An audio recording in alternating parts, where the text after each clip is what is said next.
Hello लोगोफोर आंनि बे गोदान भिडिअ'आवहाय गासिखौबो बरायना लाग्रोनाय जाबाय। नै दिनै आनिकानि ओंखाम जानायखौ नायदो। नै जोंना आनिकाया ओंखाम जानाया माबायदि जायो। हाब खायजित जानायानो माबायदि जायो गावसो मिथिगौ। ओंखाम जानो बाहादुरि मानसिया लोमजादोंना बिराद बाहादुरि जादों।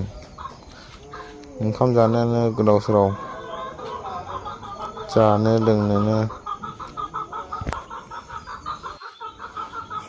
माबायदि जायो नायलाय।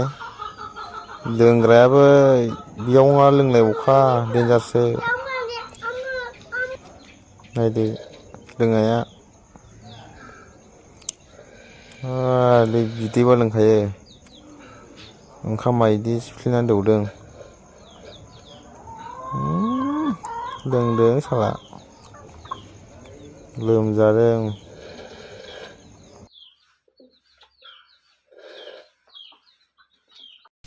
Hours later.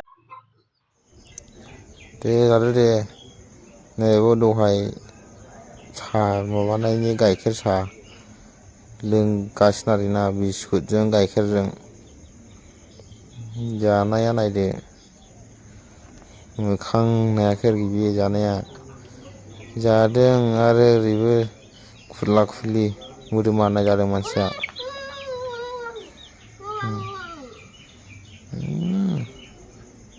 जा थाब थाब देरनांगौ। जानाया नायलाय मादि जादों।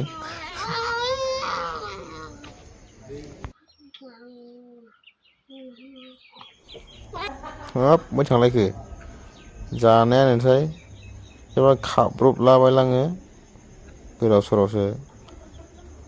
नायबाय थायाला बेखौ जानाया थिग जाया बेना। गोदाव सोराव जानायानोसै उन्दुलाबायनायसैलायो नै गोदाव सोरावआ। आनिका सिखारद' बिदि उन्दुयो नामा। नै नायदो आनिकाना एबार उन्दुलाबायनायनि जानायसैलाय नै गोदाव सोराव उन्दुलाबायनायसैलायो। लोगोफोर भिडिअ'आ एसेनोसै लाइक शेयार साबसक्राइब खालामनो दाबाव।